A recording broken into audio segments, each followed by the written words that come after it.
Ya, selamat sore bagi setiap peserta dari webinar dengan tema Kerasukan versus Kepenuhan Roh Kudus yang diinisiasi oleh bidang pembinaan dari Gereja Kristus Yesus Jemaat Kuta Bali.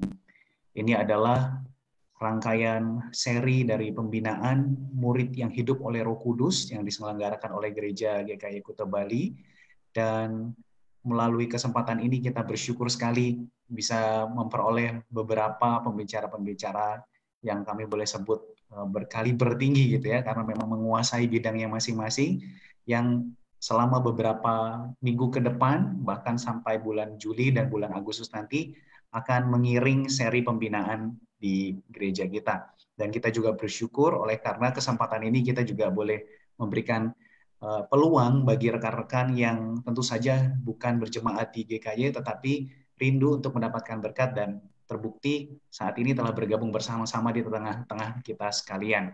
Dan bersyukur untuk pendaftaran dari rekan-rekan sekalian, baik yang bergabung melalui Zoom meetings yang terdaftar sampai tadi siang sudah penuh, yaitu memenuhi kuota yang kami miliki, yaitu 100 peserta. Dan peserta yang mengikuti dengan Facebook Live terdaftar ada 30 orang, sehingga kurang lebih yang menghadiri atau yang mendaftarkan diri ada sekitar 130 orang. Dan saya bersama dengan Musa Cayanto sebagai gembala kami di gereja GKY Jemaat Kuta Bali menyambut setiap peserta dari berbagai tempat, dari berbagai pulau, dan mungkin ada yang dari luar negeri juga kami menyambut, baik yang ada di Zoom maupun di Facebook Live. Dan kiranya pembinaan pada malam hari ini boleh memberikan manfaat, tidak hanya secara pikiran atau kognitif, tetapi sesungguhnya sejatinya sebagaimana inisiasi ini dari acara ini diselenggarakan, yaitu supaya kita sebagai murid-murid Kristus di tengah-tengah pergumulan kita, di tengah dunia, di masa pandemi, kita tetap hidup dan aktif merespons akan gerakan daripada Roh Kudus yang telah diutus oleh Bapa. Oleh karena itu, kita akan segera memulai pada sore hari ini. Terlebih dahulu, Musa Cayanto mungkin ada yang mau disampaikan dan sekaligus nanti membuka kita di dalam doa. Baik, sekali lagi menyambut kehadiran Bapak Ibu, saudara-saudari sekalian, baik yang bergabung bersama-sama kami di ruang Zoom ini maupun yang bergabung di Facebook Live. Terima kasih Pak Yuso yang berkenan untuk melayani kita. Saya rasa kita langsung saja mulai dan mari kita tundukkan kepala, kita meminta berkat anugerah Tuhan untuk malam ini. Mari kita berdoa. Tuhan, kami sediakan waktu ini untuk Engkau sendiri yang kiranya boleh membukakan akan hal-hal yang sangat penting bagi kami, sehingga kami sungguh-sungguh semakin mengenal akan pribadi Allah Roh Kudus, yang begitu penting sebetulnya karyanya di dalam diri setiap murid Kristus. Dan biarlah bagi kami, hal ini bukan hanya menjadi suatu tambahan pengetahuan, tetapi boleh memperkaya kami, membuat kami bertumbuh secara lebih utuh lagi. Dan seperti kerinduan dari gerejamu, kiranya semakin banyak murid Kristus yang sungguh hidup dipimpin oleh Roh, hidup oleh Engkau sendiri. Ini menyerahkan waktu ke depan dan kiranya Engkau sendiri boleh memberkati setiap umat-Mu. Di dalam nama Tuhan Yesus kami berdoa. Amin. Amin. Saya akan memulai terlebih dahulu dengan memperkenalkan sedikit latar belakang dari pembicara kita pada sore malam hari ini, yaitu Pendeta Yuso Adinarta, PhD. Beliau adalah ketua dari Sekolah Tinggi Teologi Reform Indonesia atau STT Reform Indonesia yang berletak di Kemang, Jakarta. Dia juga mengajar sebagai dosen teologi sistematika dan historika. Dan di dalam karyanya seringkali menulis berbagai artikel maupun buku, salah satunya The Doctrine of the Holy Spirit in the Major Reformed Confession and Catechism of the 16th and 17th Centuries yang diterbitkan oleh Langham Monographs. Lalu menulis jurnal di dalam Unio Cum Christo, International Journal of Reformed Theology and Life, The Holy Spirit and the Church Social Responsibility, lalu berbagai buku maupun artikel lainnya. Dan selain kelas-kelas yang diselenggarakan, beliau juga memberikan topik ceramah atau seminar yang disampaikan terkait doktrin Roh Kudus, yaitu Theology of the Holy Spirit, God's Empowering Presence, baptisan dan kepenuhan Roh Kudus dalam kehidupan orang percaya, dan lain sebagainya. Jadi kesempatan ini kita tahu dan kita bersyukur sekali beliau adalah pakar yang memang mendalami dan mempersiapkan tentunya bagi kita berkat-berkat untuk mengajar dan juga menggugah kita untuk semakin peka bagaimana peran daripada Roh Kudus. Saya juga akan melanjutkan ke dalam sedikit brief tentang mengapa kita memilih topik kerasukan atau kepenuhan Roh Kudus gitu ya. Jadi saya sedikit membuat survei kecil di dalam form pendaftaran yang begitu ramai isinya gitu ya, tentang pendapat rekan-rekan sekalian yang mengisi tentang apa perbedaan kerasukan versus kepenuhan Roh Kudus gitu. Beberapa memang menafsirkan kerasukan itu tidak pas jika ditempatkan ke dalam peran Roh Kudus, oleh karena kerasukan itu biasanya punya konotasi kepada roh jahat gitu, sehingga seseorang dipengaruhi oleh roh jahat, sedangkan kepenuhan itu berasal daripada Tuhan. Tetapi apakah memang demikian penjabarannya, nanti kita akan selidiki lebih lanjut lagi. Nah, tapi diskusi ini akan menjadi menarik. Ya, jadi saya berharap nanti kita semua selain mendengarkan, kita juga boleh bertanya ke dalam hal-hal yang relevan di dalam kehidupan kita, karena kita mau serius. Bagaimana sih sebetulnya hidup di dalam Roh Kudus? Apakah memang kemudian kita seperti dirasuk sehingga kita kemudian full gitu akan Roh Kudus, sehingga seluruh kehidupan kita itu ketika kita menggerakkan jari itu Roh Kudus yang menggerakkan, atau kepenuhan? Lalu kalau kepenuhan ini apakah ada takaran atau ada ukurannya? Nah, nanti secara menarik kita akan mendengarkan pemaparan lebih lanjut dari Pak Yuso, sehingga dengan demikian di dalam kehidupan kita sehari-hari semoga kita semakin tahu bagaimana manusia dan Roh Kudus itu saling bekerja sama. Apa maknanya? Nah, itu yang kita akan perdalam lebih lanjut gitu ya. Demikian mungkin penjelasan sedikit, saya nggak mau khotbah, nanti pendahuluan jadi khotbah. Jadi saya serahkan untuk pemaparan selanjutnya kepada Pak Yuso. Silakan Pak Yuso. Baik, selamat sore dan malam semuanya ya. Dan ini sebuah topik yang menarik dan juga topik yang seringkali disalah mengerti banyak orang. Nah, rekan-rekan izinkan saya untuk share screen untuk memulai presentasi saya. Baik, Pak Yuso, silakan. Oke, jadi saya harap Bapak Ibu bisa melihat ya. Nah, baik.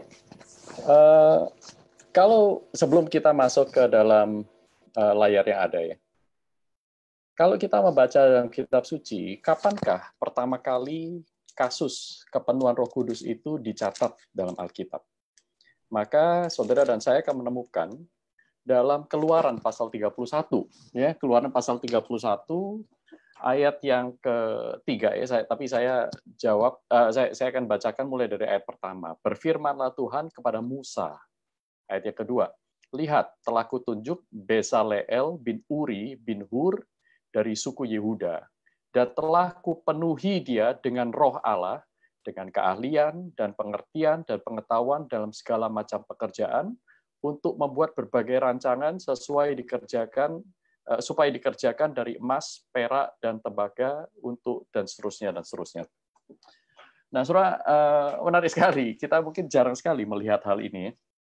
Tetapi kepenuhan Roh Kudus itu jelas bukan hanya terjadi di Perjanjian Baru, tetapi juga di Perjanjian Lama. Bukan pula di dalam imajinasi kita seperti kepenuhan Roh Kudus itu berarti kita tidak sadarkan diri, kita menggelepar-gelepar, seperti fenomena-fenomena yang terjadi dalam beberapa puluh tahun yang lalu itu ya, Toronto Blessing dan seterusnya. Nah, yang seperti itu malah tidak pernah tercatat dalam Alkitab. Tetapi Alkitab mencatat kepenuhan Roh Kudus dengan manifestasinya yang akan kita lihat sebentar lagi. Yang pertama tadi kita melihat dalam Keluaran pasal 31.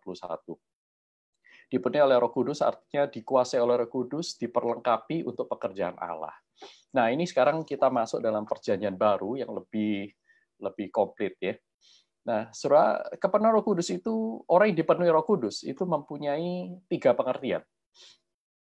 Sebagaimana dalam ayat-ayat Alkitab yang tidak mungkin kita baca satu-satu, sudah bisa screenshot, sudah bisa lihat. Yang pertama, orang yang penuh Roh Kudus itu biasanya dikonotasikan sebagai orang Kristen yang saleh. Nah, ini karakteristik normal orang Kristen yang saleh. Kisah Rasul 11 ayat 24 gitu. Misalnya tentang Barnabas. Barnabas ini dipenuhi oleh Roh, dia dikenal baik. Ya, sebagai orang yang baik, orang yang bajik, orang yang berbuat kasih, dan seterusnya. Ya. Dan kemudian pasal 13 ayat 52 itu orang-orang Kristen, murid-murid Kristus, dipenuhi oleh Roh. Disebutkan di situ ya. Tetapi tidak ada di sana disebutkan bahwa mereka itu berbuat banyak mujizat. Pada saat yang sama ketika mereka disebut dipenuhi dengan Roh. Mereka mengeluarkan manifestasi suatu hal yang supranatural dalam pengertian melakukan keajaiban-keajaiban. Tapi sebenarnya mereka lah adalah keajaiban itu sendiri. Mereka bisa bertobat, berjumpa dengan Kristus, bersatu dengan Kristus, dan hidup bagi Kristus. Dan mereka memberitakan Injil dengan begitu berani. Nah, itulah sebenarnya mujizat yang dahsyat, yang sulit sekali ditiru oleh orang-orang yang tidak memiliki Roh Kudus. Nah, kemudian yang kedua, saudaraku, sebagai dipenuhi Roh Kudus itu artinya sebagai perlengkapan bagi seseorang untuk melakukan tugas atau jabatan tertentu dari Allah. Maka kita mencatat Lukas pasal 1 ayat 15 sampai 17 itu di sana tentang saya bacakan di sini ya. Lukas pasal 1 ayat 15 sampai dengan 17. Nah, di sana disebutkan sebab ia akan besar di hadapan Tuhan dan ia tidak akan minum anggur. Dibicara tentang Yohanes Pembaptis. Tentang Yohanes Pembaptis, dia dipenuhi oleh Roh ya, bahkan sejak dalam rahim ibunya ya. Dan kemudian Kisah Rasul 9 ayat 17, 22 ayat 12 sampai 15, 26 ya. Ini tentang pertobatan Paulus. Bagaimana Paulus nanti berjumpa dengan Barnabas, dan Barnabas itu diminta oleh Tuhan, Tuhan berkata bahwa kamu temui Paulus di jalan yang disebut jalan lurus itu. Karena aku akan memakai dia untuk memberitakan Injil, dan aku akan memenuhi dia dengan Rohku. Nah, saudaraku, itu jadi ada perlengkapan yang Tuhan berikan kepada seseorang, sehingga orang dikatakan dipenuhi oleh Roh. Nah, berikutnya, ini sebagai perlengkapan sementara, occasional, ya. Perlengkapan sementara bagi seorang untuk melakukan tindakan tertentu dari Allah. Lukas 1 ayat 5-8 berbicara tentang orang tua dari Yohanes Pembaptis, Zakaria dan Elisabet. Dan terus dikutip di beberapa tempat pasal 41 ayat 60 pasal 1 ayat 41 ini Elisabet dipenuhi oleh Roh sehingga dia menyambut Maria. Memberikan Maria penghiburan di tengah keraguannya, dia sangat muda, dia sedang hamil, dia tidak tahu apakah ini betulan atau cuma ilusi, tetapi Elisabet dipenuhi oleh Roh menyapa Maria. Ya, kita tahu doa benediction itu. Dan doa itu menguatkan Maria. Engkau adalah yang terhormat, engkau adalah mendapatkan kasih karunia dari Tuhan.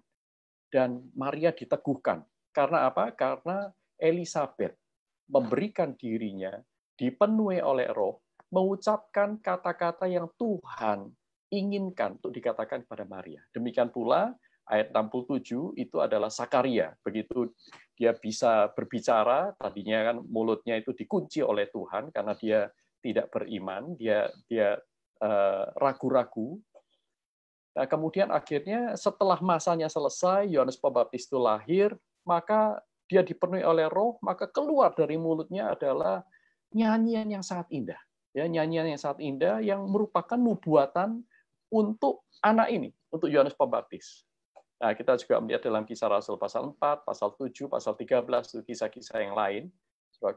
Termasuk di dalamnya itu ada Stefanus, ya, dipenuhi oleh Roh, dan kemudian dia di detik-detik sebelum kematiannya, dia melakukan apa yang Tuhan ingin dia lakukan, yaitu setia sampai mati. Padahal dia mempunyai banyak sekali alternatif. Dia bisa menyangkal Tuhan dan sebagainya. Tetapi dia dipenuhi oleh Roh, menyatakan kesaksian bahwa anak Tuhan, yaitu Stefanus ini, dia tidak takut mati karena Injil. Seperti itu misalnya. Nah, ini ada dalam beberapa catatan dalam Kisah Rasul. Saudara bisa lihat dalam pasal-pasal yang ada.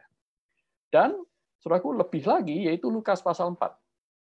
Tuhan Yesus sendiri itu memenuhi semua kategori yang di atas.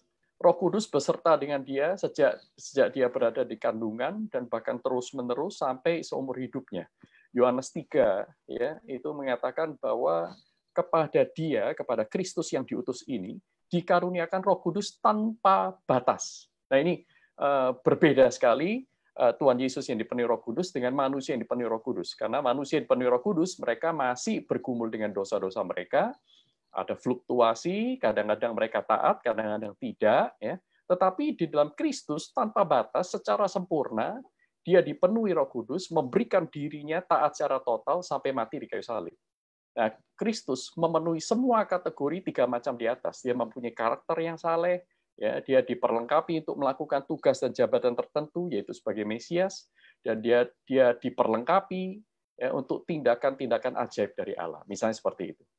Dan yang kita tidak boleh lupa juga, kepenuhan Roh Kudus ini mempunyai keunikan, karena dalam Efesus pasal 5 ayat 18, Paulus yang juga dipenuhi oleh Roh Kudus itu, dia menyatakan bahwa hendaklah kamu penuh oleh Roh, penuh dengan Roh. Janganlah mabuk oleh anggur, tetapi milikilah hidup yang bijaksana. Ya, gunakan waktu dengan seksama, carilah kehendak Tuhan, penuhlah hidupmu dengan Roh. Ya, penuhilah dirimu dengan Roh. Jadi kepenuhan Roh Kudus ini bukan sesuatu yang sifatnya sepihak dari Allah, tetapi diperintahkan oleh Allah supaya manusia mengalaminya. Berarti ada bagian yang manusia harus kerjakan supaya dia bisa dipenuhi oleh Roh Kudus. Nah, saudaraku, itu sangat eksplisit di dalam perintah Paulus kepada jemaat di Efesus. Hendaklah kamu penuh dengan Roh. Nah, dalam 1 Korintus 12 ayat 13, ini saya ingin membahas tentang apa kaitan antara kepenuhan Roh Kudus dengan manifestasi karunia-karunia roh yang lain. Nah, kalau kita melihat dalam 1 Korintus 12 ayat 13, ya, di sana dikatakan bahwa kita semua tidak tergantung rasnya, tidak tergantung anak siapa, tidak tergantung suku apa, bahasa apa.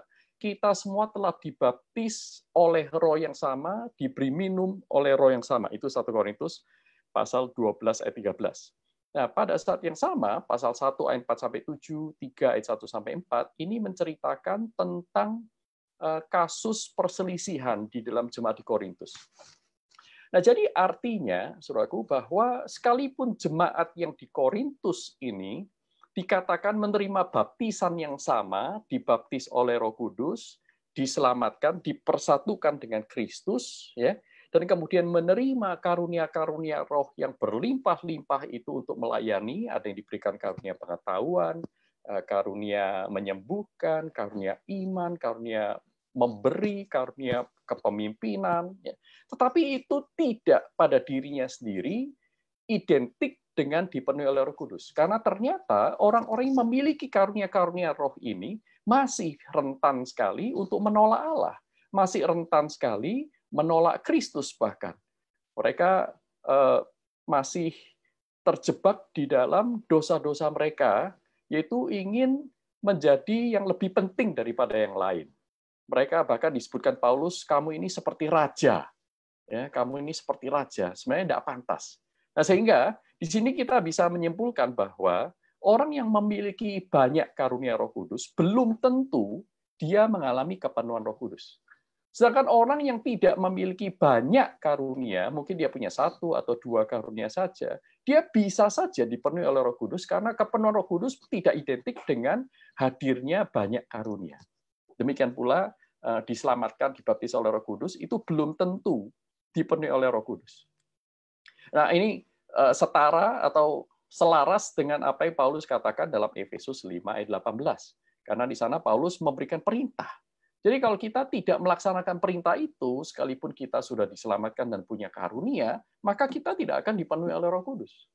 Nanti mengenai bagaimana kita dipenuhi Roh Kudus, itu nanti di bagian belakang. Saya lanjutkan.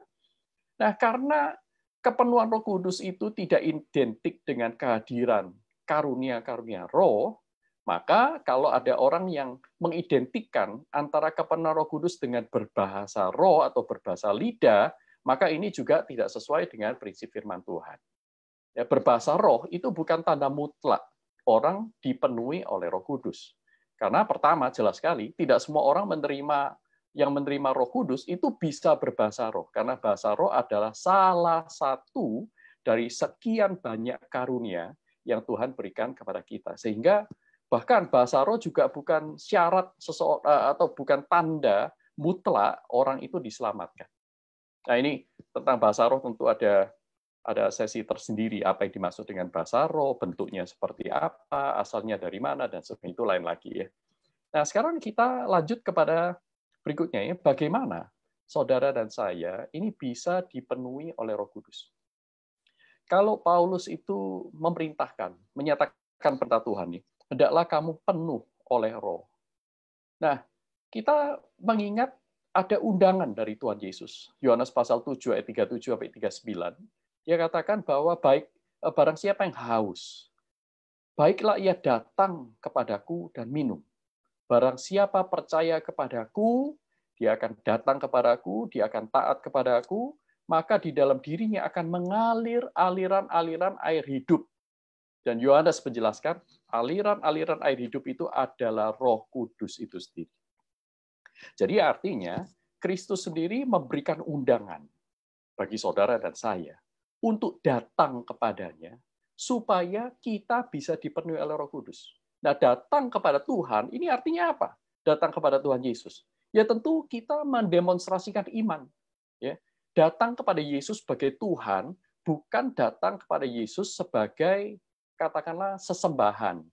Ya, datang kepada Yesus seperti seorang datang kepada patung, atau datang kepada Tuhan Yesus sama seperti seorang menghampiri mesin ATM, hanya datang kalau butuh, misalnya seperti itu. Nah, saudara, tidak seperti itu. Nah, orang-orang yang seperti itu sikapnya terhadap Tuhan Yesus, ya sudahlah, kita tidak usah ngomong tentang kepenuhan Roh Kudus lah, nggak bakal terjadi, saudaraku. Tetapi orang-orang yang datang kepada Tuhan Yesus dengan iman, dan iman itu menghasilkan tindakan dan perbuatan ketaatan, nah maka orang ini akan dipenuhi oleh Roh Kudus.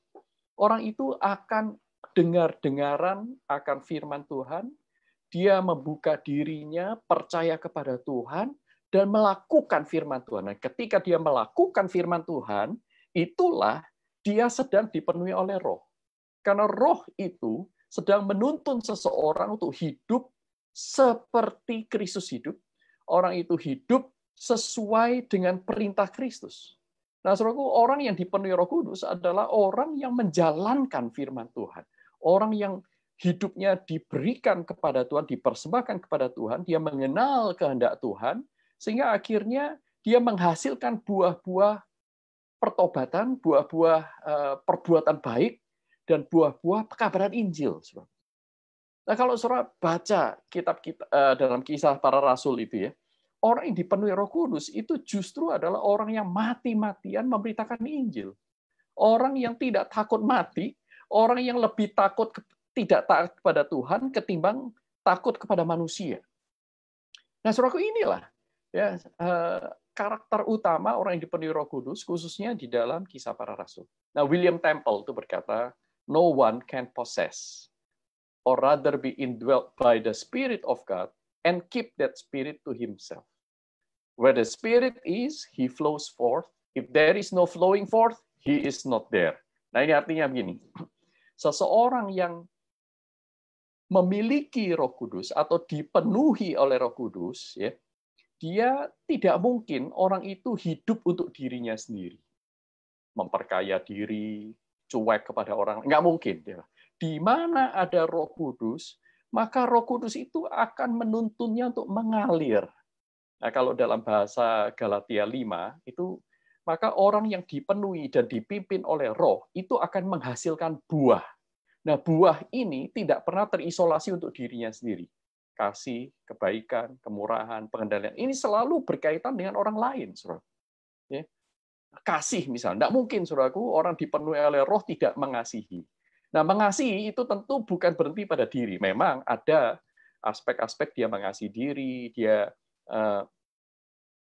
menerima kehadiran dirinya, keberadaan dirinya, dia berdamai dengan masa lalunya, tapi dia berlanjut. Dia berlanjut mengasihi orang lain, karena perintah Tuhan adalah mengasihi Tuhan dengan segenap hati, segenap jiwa, segenap akal budi, dan kemudian mengasihi sesama seperti mengasihi dirinya sendiri. Nah, jadi hati-hati terhadap klaim kepenuhan Roh Kudus yang tidak membawa kepada kesaksian hidup yang nyata. Well, kita tidak bisa melarang orang untuk mengatakan, mengklaim bahwa mereka dipenuhi oleh Roh Kudus. Tidak bisa. Orang bisa saja menggunakan istilah-istilah yang sama di Alkitab, tetapi menggunakannya dengan makna-makna yang berbeda. Tetapi kita harus tahu, kita harus hati-hati bahwa yang diajarkan oleh Alkitab kita mengenai kepenuhan Roh Kudus, itu adalah orang yang dipimpin oleh Roh Kudus untuk mempertuhankan Kristus, sehingga menghasilkan perubahan hidup secara radikal, baik yang mempengaruhi relasinya dengan Tuhan, relasinya dengan diri, dan juga relasinya dengan sesama, yang akhirnya menghasilkan buah-buah perbuatan baik seperti yang Allah ajarkan dalam kitab suci. Nah, ini adalah kepenuhan dari Roh Kudus itu sendiri. Nah, jadi saudaraku, kita lanjutkan lagi dalam Efesus 5 ya, ayat 18 sampai 21. Lebih baik kalau saya bacakan secara seluruhnya ya. Efesus pasal 5 ayat 18 sampai 21, demikian bunyi firman Tuhan. Dan janganlah kamu mabuk oleh anggur, karena anggur menimbulkan hawa nafsu, tetapi hendaklah kamu penuh dengan Roh. Dan di dalam bahasa asli tidak ada kata dan, saudaraku. Penuh dengan Roh itu langsung disambung dengan beberapa kata kerja partisipal yang sebenarnya tepat sekali kalau diartikan ini adalah tanda-tanda yang menyertainya. Ya. Apa tanda-tanda yang menyertainya? Yaitu kamu berkata-kata seorang kepada yang lain dalam mazmur, kidung puji-pujian, dan nyanyian rohani. Bernyanyi dan bersorak bagi Tuhan dengan segenap hati. Mengucap syukur senantiasa atas segala sesuatu dalam nama Tuhan kita Yesus Kristus kepada Allah dan Bapa kita, serta rendahkanlah dirimu seorang kepada yang lain di dalam takut akan Kristus. Nah, ini menarik sekali. Ya, dalam takut akan Kristus. Nah, jadi, saudaraku, tanda-tanda sejati kepenuhan Roh Kudus, bagaimana yang Paulus gariskan di sini, ini menarik sekali kalau saudara mempelajari latar belakang dari bagian ini. Di sana Paulus mengkontraskan antara mabuk oleh anggur dengan dipenuhi oleh Roh. Nah, saudara mengerti bahwa di Efesus ini ada satu dewa yang sangat terkenal di Efesus. Dewa itu namanya Dewi Artemis, ya, Dewi Artemis, Dewi kesuburan. Nah, saudaraku, orang-orang Efesus itu sudah terbiasa ketika mereka melakukan peribadan mereka juga minum minuman anggur, dan itu malah diritualkan. Nah, ketika mereka mabuk oleh anggur, biasanya mereka akan dikuasai oleh nafsu mereka, dan akhirnya mereka mengucapkan kalimat-kalimat yang tidak patut, ya. Mereka bahkan merancangkan kejahatan-kejahatan. Mereka melakukan bahkan kejahatan-kejahatan itu di dalam pesta agamawi mereka. Nah, itulah sebabnya Paulus menggunakan konteks budaya di Efesus untuk memberitahu Kristen itu beda.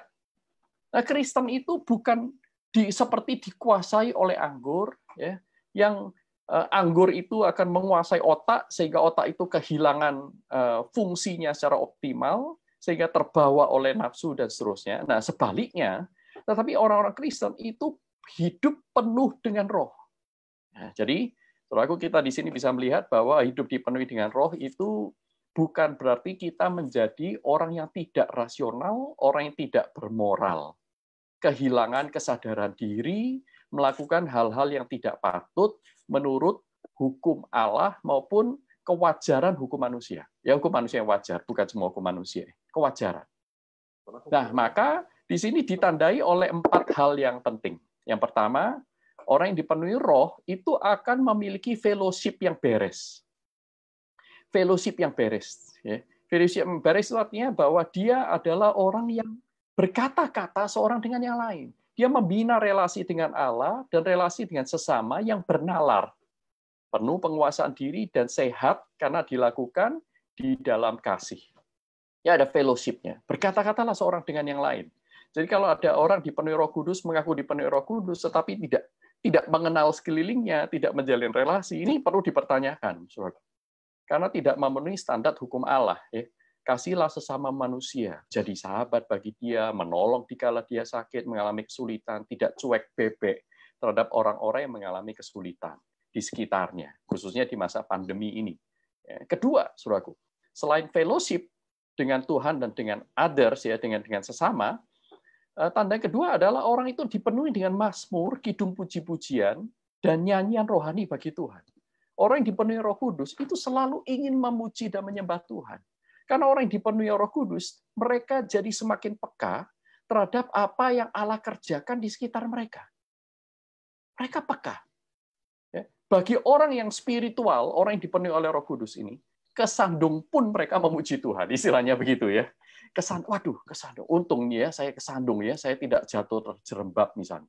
Waduh, Tuhan memperingati saya ya, supaya saya hati-hati ya. Apalagi saya sudah berusia gini misalnya ya. Saya harus hati-hati lagi. Ya.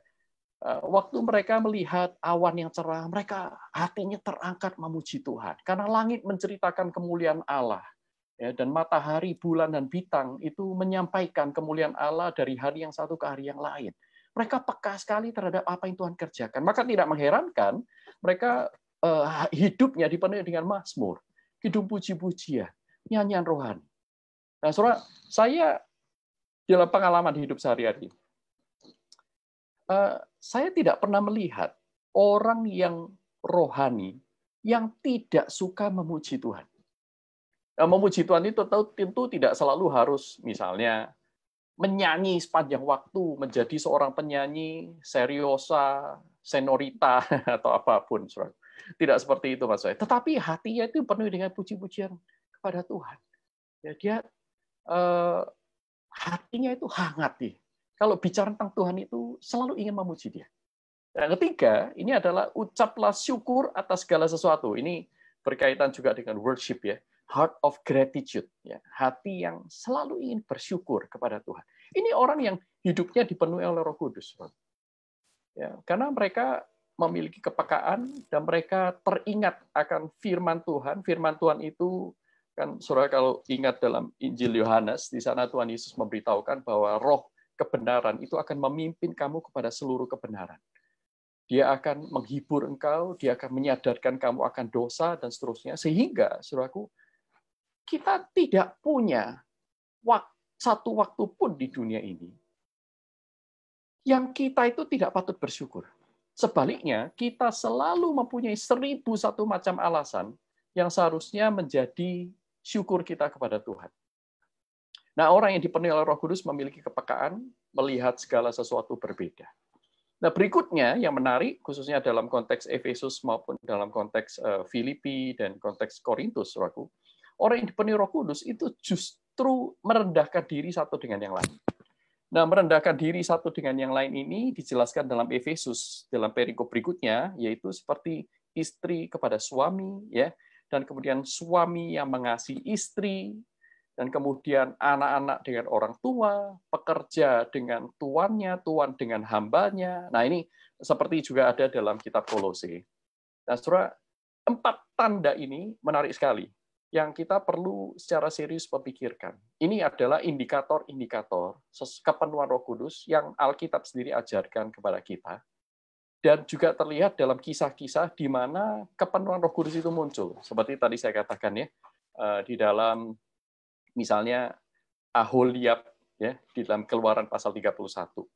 Juga dalam hidup Sakaria dan Elisabet. Saudara perhatikan, mereka dipenuhi roh, maka mereka keluar dari mulut mereka kidung pujian, ya, nyanyian rohani. Nah, mereka mengucap syukur, siapakah aku ini sehingga ibunda dari Tuanku datang kepadaku. Waduh, penuh dengan ucapan syukur.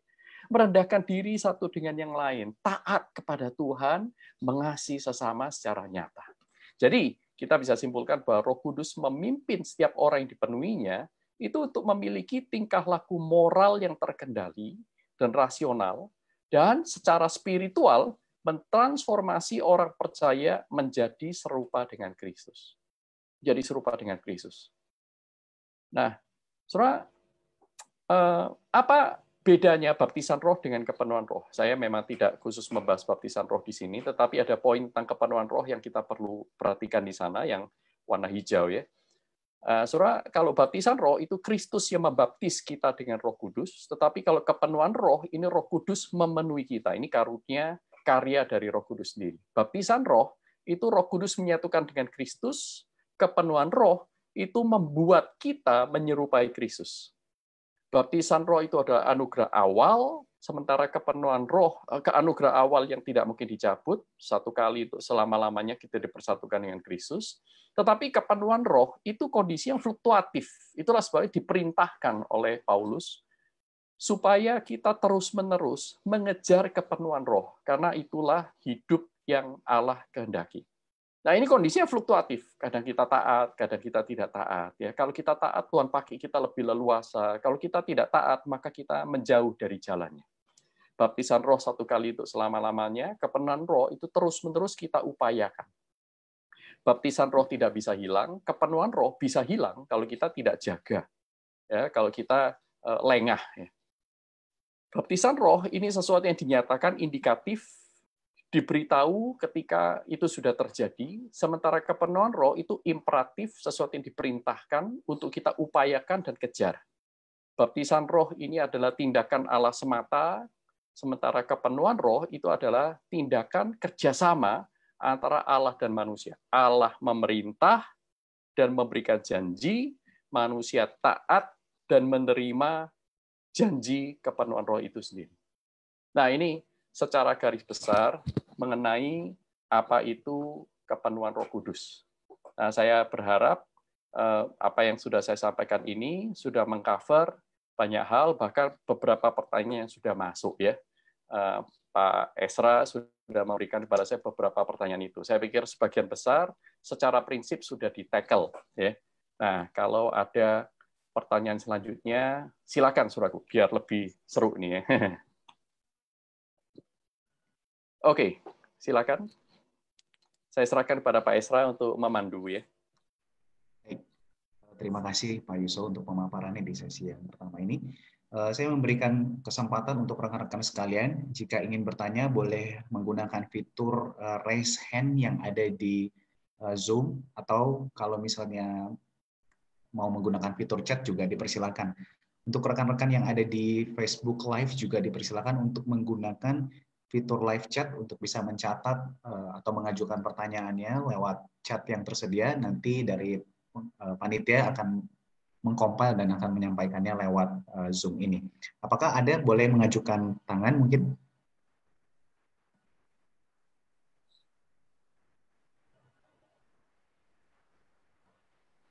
Nah, mungkin sambil menunggu ya, Pak Esra, kan ada beberapa pertanyaan yang sudah masuk lewat pendaftaran. Boleh nggak kita bisa tackle pertanyaan-pertanyaan itu dulu? Baik, boleh. Di hadapan saya ini, saya ada yang Pak Esra pernah berikan pada saya. Jadi yang saya akan jawab secara singkat karena sebagian besar itu sudah kita jawab ya. Cuman sekarang mungkin jawaban atas pertanyaan itu lebih official ya. Dalam fenomena apa kita bisa membedakan seseorang penuh dan tidak penuh oleh Roh Kudus? Nah, kepenuhan Roh Kudus tadi sudah ditandai oleh 4 hal ya. Pertama itu fellowship, relasi kita dengan Allah dan kita dengan sesama. Yang kedua itu kita mempunyai sense of worship yang lebih baik ya. Kita selalu ingin memuji, menyembah Tuhan lewat nyanyian, kidung puji-pujian, nyanyian rohani dan seterusnya. Dan kemudian yang ketiga itu adalah lewat gratitude, hati kita dipenuhi dengan ucapan syukur. Buah dari Roh Kudus adalah penguasaan diri, kasih, sukacita, damai, dan seterusnya ya, kebajikan. Nah itu menjadi salah satu tandanya. Kemudian yang terakhir itu adalah saling merendahkan diri satu dengan yang lain. Ya, saya pikir jawabannya sudah cukup jelas ya. Dan melalui pola kehidupan yang seperti itu, kita itu menjadi garam dan terang dunia. Garam dan terang dunia. Yang kalau boleh disimpulkan, ya, tanda dari seorang dipenuhi oleh Roh Kudus adalah ketaatan seseorang kepada Kristus untuk menjalankan misi Kristus di dalam dunia ini.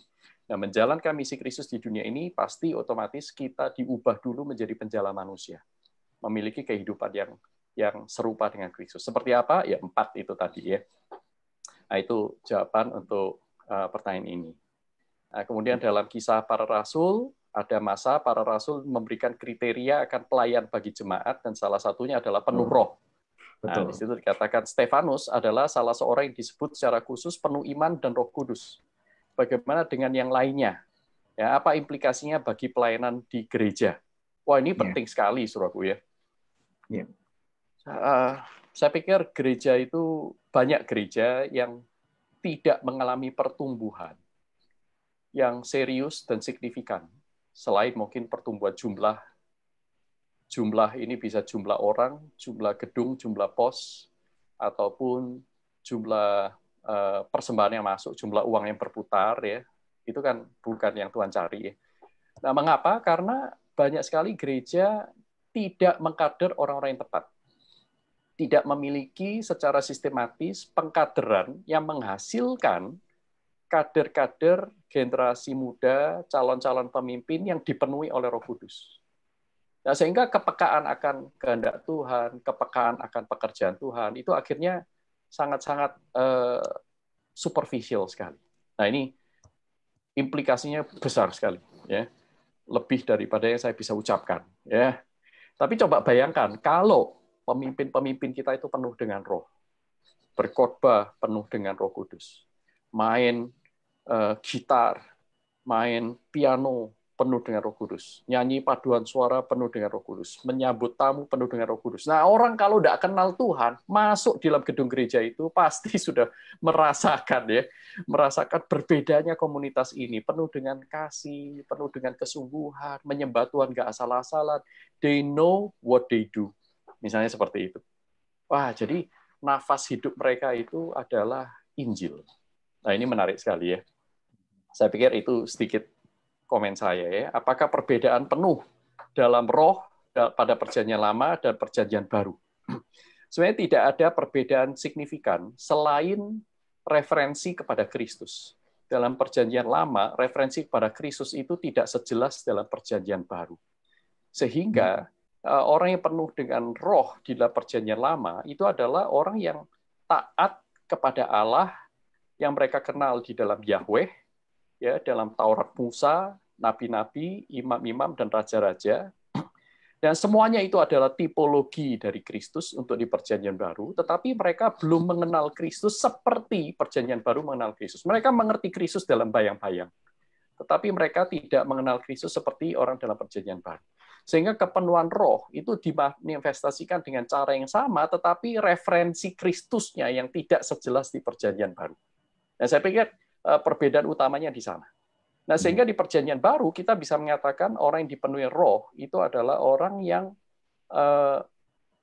hidupnya menjadi semakin serupa dengan Kristus. Kristus itu adalah kepenuhan roh yang par excellence. Kepenuhan roh yang menjadi teladan, kepenuhan roh yang menjadi standar kita. Dia dipenuhi roh dari dalam rahim sampai mati di kayu salib. Jadi orang yang dipenuhi oleh roh itu adalah orang yang seperti Kristus. Nah, seperti itu jelas sekali. Ya, kita dibaptis oleh Roh Kudus untuk dipersatukan dengan Kristus, diubah, ditransformasi untuk menjadi semakin serupa Kristus.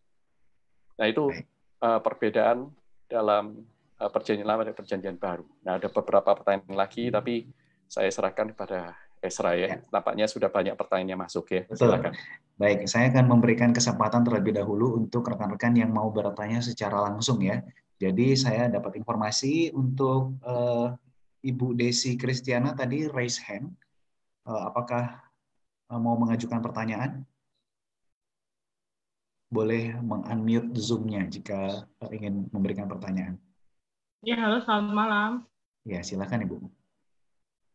Halo, selamat malam. Selamat malam, Bu.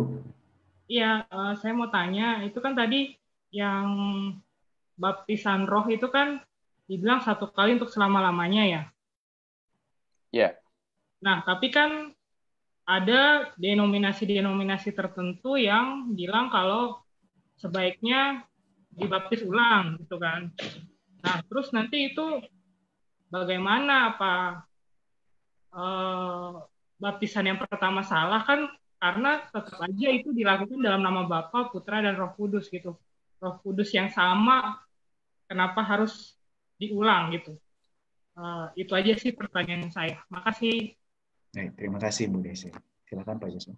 Ya, baik. Terima kasih. Ya, sebenarnya topik kita kan kepenuhan roh ya, tapi nggak apa-apa karena tadi saya keluarkan slide yang terakhir baptisan Roh Kudus. Oke, jadi Alkitab mengajarkan baptisan roh itu dilakukan oleh Allah ya. Kalau dilakukan oleh Allah itu tidak tergantung kepada ritual manusia. Nah, mungkin yang dimaksud oleh Bu Desi adalah ritual yang dilakukan oleh manusia ya, baptisan sakramen yang harus diulang. Saya pikir yang diulang adalah sakramen baptisan airnya, bukan baptisan Roh Kudusnya. Ya, saya pikir ini dua hal yang berbeda. Saya jarang sekali mendengar ada gereja yang mengharuskan orang untuk dibaptis Roh Kudus lagi. Saya tidak pernah ya, jarang sekali. Tapi biasanya dibaptis, menerima baptisan kudus yang dimaksud adalah baptisan air, itu diulangi lagi karena ya sebagian gereja, tidak semuanya, sebagian gereja itu menganggap bahwa jikalau kamu tidak dibaptis karena kamu betul-betul bertobat, maka baptisan yang sebelumnya itu tidak berlaku atau itu pura-pura. Maka dianjurkan untuk, bukan dianjurkan, diwajibkan kalau masih mau menjadi anggota gereja tertentu itu harus baptis ulang. Nah, maka ini sebenarnya kebiasaan ini mulai dari di abad 16 itu dengan gereja denominasi Anabaptis. Maka namanya Anabaptis karena ana itu artinya lagi, baptis itu baptisan, ya. Anabaptis artinya dibaptis lagi.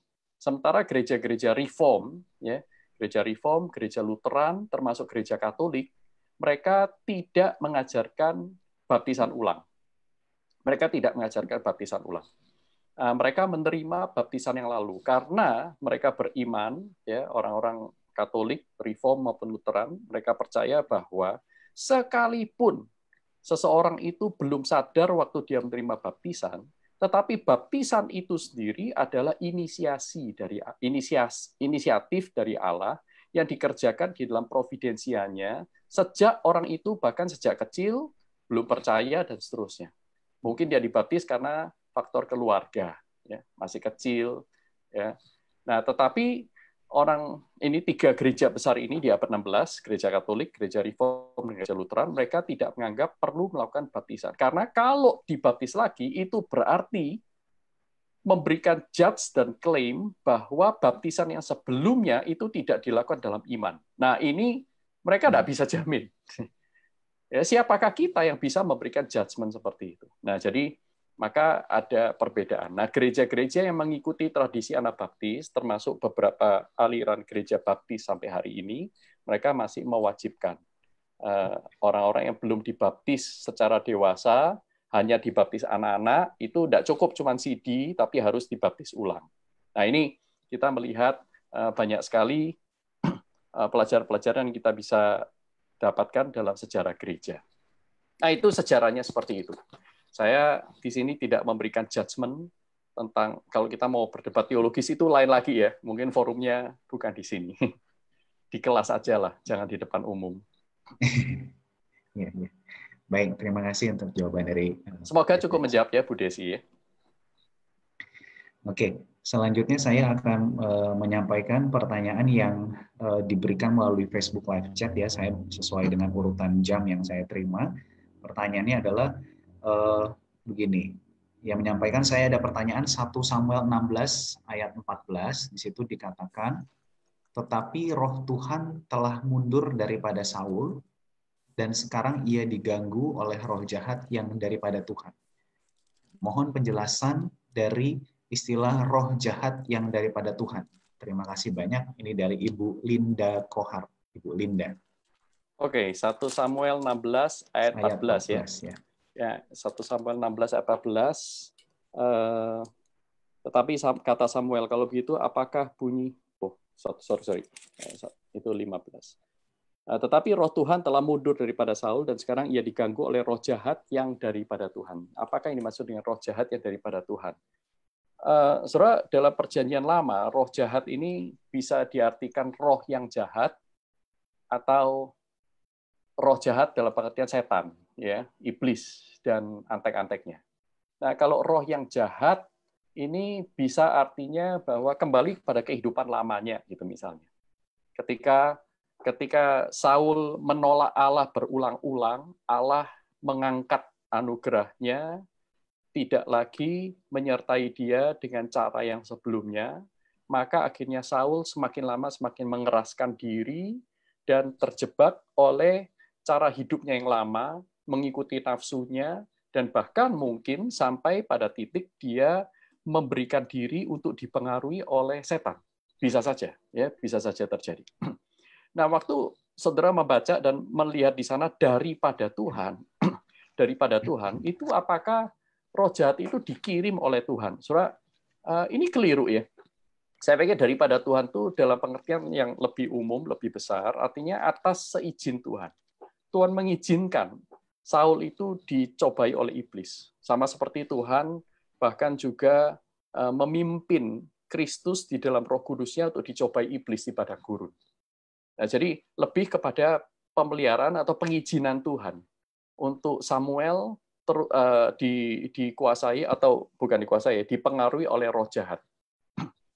Nah, saya pikir ini adalah sebuah warning buat kita. Kita harus hati-hati. Jangan sampai kita itu menolak Tuhan terus-terusan. Kalau kita menolak Tuhan terus-terusan, maka Tuhan akan berikan kita apa yang kita mau. Nah, ini justru hati-hati ya. Saudara, kalau berdoa hati-hati ya. Jangan berdoa seperti orang dunia berusaha memaksakan Tuhan untuk memenuhi yang kita mau, karena yang kita mau itu belum tentu yang terbaik. Kalau Tuhan sampai angkat tangan dan memberi yang kita mau, itu justru hati-hati. Maka Tuhan Yesus mengajarkan kepada kita untuk berdoa seperti ketika dia berdoa di Taman Getsemani. Tetapi bukan kehendakku yang jadi, biarlah kehendakmu yang jadi. Ya, biarlah Roh Kudus memimpin kita berdoa. Nah, seperti ini ya, dalam ketaatan. Nah, jadi itu penjelasan saya untuk 1 Samuel pasal 16 ayat 14.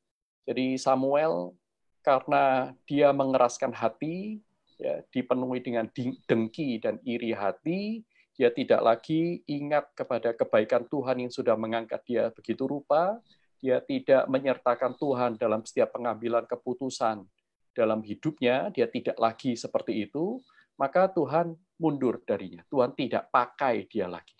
Ya, Tuhan tidak pakai dia lagi. Maka seruan Paulus ini juga dalam Efesus 5 ayat 18 itu sangat-sangat penting buat kita. Karena kalau kita tidak mematuhi perintah yang disampaikan oleh Tuhan, yaitu hendaklah kamu penuh dengan Roh Kudus, maka saudara akan penuh dengan Roh Kudis. Nah, ini lebih gawat ya. Cuma ada dua, saudaraku. Ya, saudara mau penuh oleh Roh Kudus atau penuh oleh Roh Kudis, ya. Saudara mau mengikut Tuhan atau mengikut hantu. Cuman itu, saudaraku, tidak ada pilihan. Saudara tidak bisa ada di tengah-tengah. Arus itu terlalu keras. Saudara begitu mengabaikan Yesus sebagai Tuhan, saudara akan menganggap diri Anda sebagai Tuhan. Nah, ini kita harus hati-hati. Itu sedikit jawaban saya untuk 1 Samuel 16 ayat 14. Sebuah pertanyaan yang baik sekali. Baik. Oke, saya akan melanjutkan langsung ke pertanyaan-pertanyaan selanjutnya karena sudah lumayan banyak ini Pak Yusuf. Ya, nggak apa-apa. Pertanyaan selanjutnya oleh Lause Krisdi. Ya. Pertanyaannya, bagaimana menjelaskan pribadi Tuhan Yesus sebagai manusia sejati dan Tuhan dikuasai oleh pribadi ketiga Allah Tritunggal, yaitu Allah Roh Kudus? Oke, baik. Jawabannya adalah dalam Filipi pasal 2 ayat 5-8 ya. Tentu ini ayat yang sudah favorit, kita sudah mengenal juga, ini sebuah himne gereja mula-mula ya. Filipi pasal 2 ayat 58 mengatakan seperti ini. Hendaklah kamu dalam hidupmu bersama menaruh pikiran dan perasaan yang terdapat juga dalam Kristus Yesus, yang walaupun dalam rupa Allah tidak menganggap kesetaraan dengan Allah itu sebagai milik yang harus dipertahankan, melainkan telah mengosongkan dirinya sendiri dan mengambil rupa seorang hamba dan menjadi sama dengan manusia, dan dalam keadaan sebagai manusia ia telah merendahkan dirinya dan taat sampai mati di kayu salib, bahkan sampai mati di kayu salib. Jadi bagaimana kita melihat Kristus yang dipenuhi roh untuk taat kepada Bapa? Inilah misteri dari Allah Tritunggal. Ya, misteri dari Allah Tritunggal. Dan Kristus mau kita mengalami hal yang sama. Mengalami hal yang sama. Artinya mengalami persekutuan dengan Allah Tritunggal. Nah, Kristus Dia mengosongkan diri artinya dia memberikan dirinya untuk dijadikan instrumen penebusan. Maka dia turun ya dari singgasana surga, tidak menganggap kesetaraan dengan Bapa itu sebagai hal yang harus dipertahankan. Dia mengambil rupa seorang menjadi manusia. Dia menjadi hamba, taat sampai mati di kayu salib. Ini ada beberapa kali level dia merendahkan diri. Nah, perendahan diri ini dilakukan selalu dengan kekuatan Roh Kudus. Selalu dengan kekuatan Roh Kudus. Nah, kita melihat bahwa Roh Kudus itu ada ketika Kristus itu dalam kandungan. Ya, saudara masih ingat malaikat itu berkata kepada Maria bahwa kamu mengandung ini karena Roh Kudus. Bayi dalam kandunganmu itu adalah sang anak yang Allah maha tinggi. Nah, itu karena Roh Kudus. Ini pekerjaan Roh Kudus, kata malaikat kepada Yusuf. Ya, jangan ditolak. Nah, jadi Roh Kudus hadir di dalam proses inkarnasi Kristus dalam kandungan. Dan kemudian Roh Kudus juga hadir dalam semasa pelayanan Kristus, bahkan ketika dia dicobai, ya, ketika dia melayani, memberikan mujizat-mujizat, dia dipimpin dengan kuasa Roh Allah, dia mengusir setan-setan, ya, dengan kuasa Roh Allah dia menyembuhkan, sehingga dengan demikian dia memproklamasikan kehadiran kerajaan Allah di muka bumi.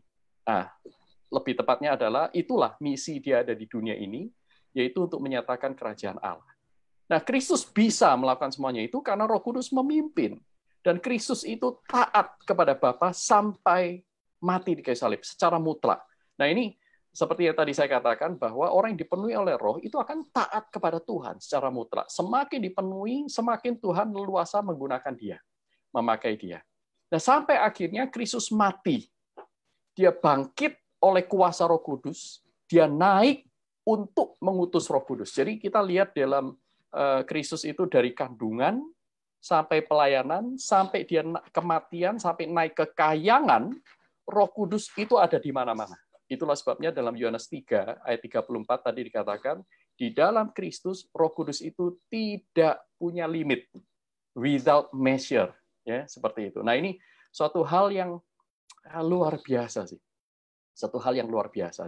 Nah, Allah berikan kepada kita kisah Kristus seperti ini supaya kita menjadi serupa dengan Dia.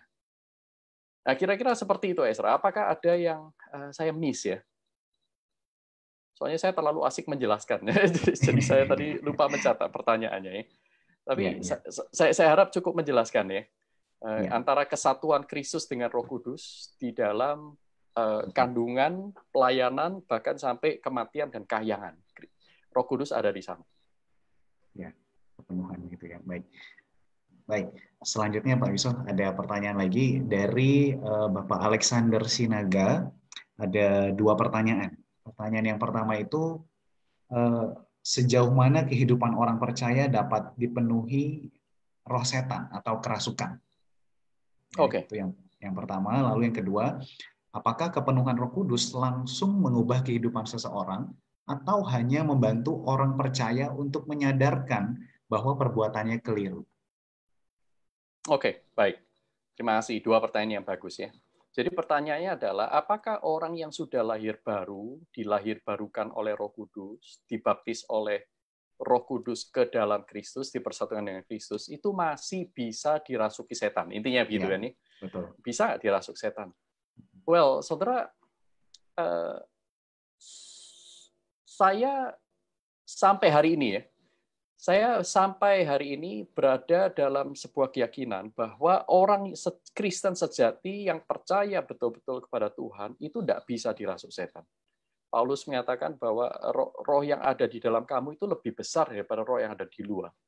Lalu kalau pertanyaannya bagaimana dengan 1 Samuel 16 tadi, ya kita bisa katakan bahwa 1 Samuel itu bukan kasus Samuel dirasuk setan, tetapi Samuel memberi diri untuk dipengaruhi oleh kejahatan-kejahatan yang dibisikkan oleh setan. Itu bisa saja. Ya. Tapi tidak disebutkan, Alkitab tidak menyebutkan Samuel itu dirasuk setan. Nah, saya tidak melihat ada kasus-kasus yang lain dalam kitab suci, orang yang percaya yang sejati dirasuk setan. Saya tidak pernah melihat. Ya, jadi itulah sebabnya, karena tidak ada bukti secara positif di dalam kisah-kisah Alkitab bahwa orang percaya bisa dirasuk setan, plus alasan kedua adalah firman Tuhan yang berkata bahwa roh yang ada di dalam kamu lebih besar daripada yang ada di luar sana.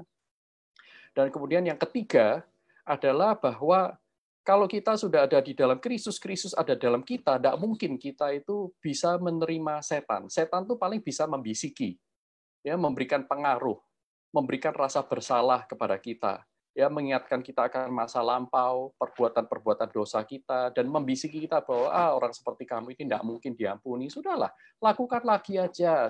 Kamu tidak layak menerima Tuhan dan seterusnya. Nah, itu bisa membisiki, mempengaruhi, itu bisa. Tetapi sampai merasuk itu saya tidak menemukan bukti-bukti dalam kitab suci. Nah, tentu rekan-rekan yang mungkin punya pengalaman dan seterusnya bisa bercerita lebih banyak tentang orang yang dipikir adalah orang yang percaya tetapi pernah mengalami kerasukan setan. Nah, saya tidak bisa memberikan sanggahan yang lain ya selain daripada bahwa apa yang kita lihat tidak sama dengan yang Tuhan lihat. Nah, saya pikir itu aja sih. Nah, kemudian yang pertanyaan yang kedua tadi, apakah kepenuhan Roh Kudus langsung mengubah kehidupan seseorang atau hanya membantu orang percaya untuk menyadarkannya bahwa perbuatannya keliru? Jadi, karya Roh Kudus dalam hidup kita itu banyak sekali dimensinya dan itu mengcover seluruh kehidupan kita. Pertama, Roh Kudus mempersatukan dengan Kristus.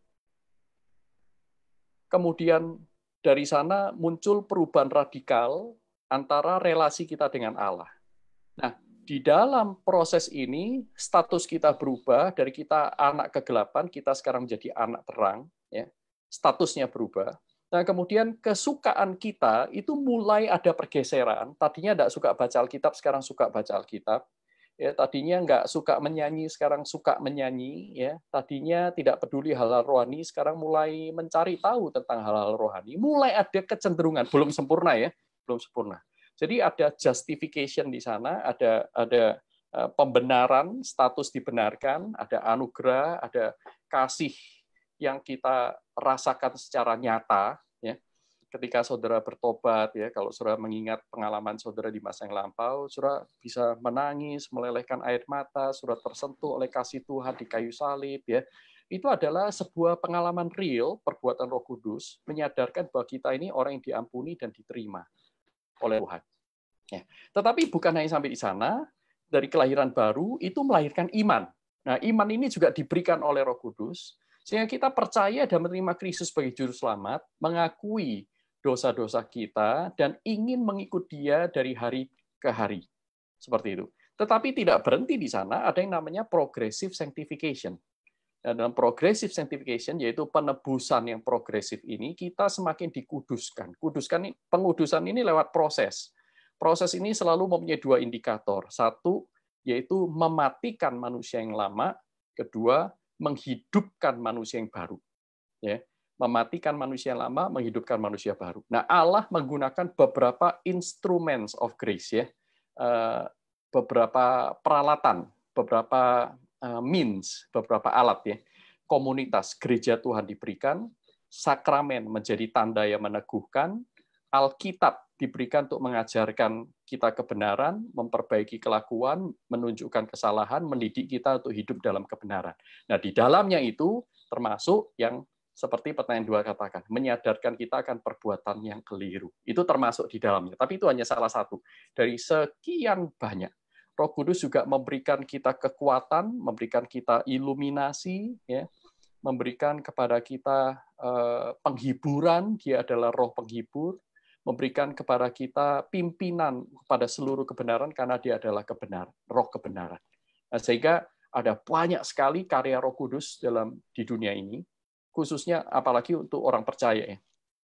Nah, jadi ada karunia umum, ada karunia khusus. Nah, saya baru tadi menyebutkan hanya karunia yang khusus. Ya, karya khusus Roh Kudus untuk orang-orang percaya. Saya pikir itu sudah cukup untuk menjawab kedua pertanyaan Pak Alexander Sinaga, ya. Baik, terima kasih untuk Pak Yuso jawabannya.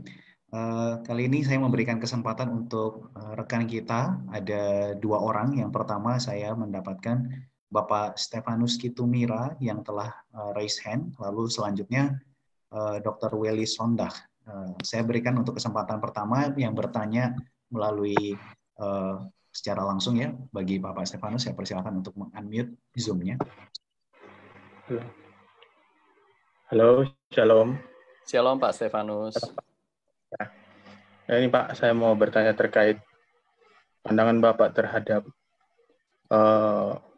bahasa roh itu gimana? Apakah tolak ukur seseorang dipenuhi Roh Kudus itu dengan salah satunya dengan bahasa roh? Itu aja yang menjadi pertanyaan. Baik. Terima kasih. Ya, terima kasih ya Pak Stefanus. Tadi di bagian awal dalam pemaparan saya sudah katakan bahwa hadirnya karunia-karunia roh itu tidak identik dengan kepenuhan Roh Kudus. Jadi orang bisa saja menggunakan karunia-karunia rohnya, ya misalnya berkhotbah, memimpin, memberi, bahkan termasuk berbahasa roh. Ya, tetapi tidak serta-merta kehidupannya itu dipenuhi oleh Roh Kudus. Jadi tidak identik jawabannya. Ya. Kita melihat bahwa banyak sekali orang yang mempunyai karunia roh yang melimpah, bahkan yang wow, dalam 1 Korintus, tetapi itu bukan kehidupan yang mencerminkan tanda-tanda orang yang dipenuhi oleh Roh Kudus menurut Efesus pasal 5 ayat 18-21. Jadi jelas sekali bahwa kehadiran karunia roh tidak menunjukkan, tidak membuktikan bahwa seseorang itu dipenuhi Roh Kudus. Nah, kepenuhan Roh Kudus itu sendiri pasti akan ditandai dengan mempertuhankan Kristus di dalam ketaatan hidup sehari-hari. Nah, karena dia dipersatukan oleh Roh Kudus dengan Kristus, dan dipersatukan ini di dalam penghayatannya akan menghasilkan 4 tanda kehidupan tadi itu ya. Yaitu relasi dengan Tuhan dan sesama yang menjadi semakin beres. Yang kedua adalah worship, selalu ingin menyembah dan mempersembahkan diri kepada Tuhan. 3, gratitude, ucapan syukur. Yang keempat, sikap satu dengan yang lain, yaitu merendahkan diri. Jadi orang yang dipenuhi Roh Kudus itu justru semakin rendah hati. Jadi kalau ada orang yang tidak rendah hati, waduh, ya dia tidak dipenuhi Roh Kudus. Kalau ada orang yang dipenuhi Roh Kudus malah menyombongkan diri, itu bukan kepenuhan Roh Kudus yang dimaksud di Alkitab. Itu adalah kepenuhan Roh Kudus versi dia sendiri.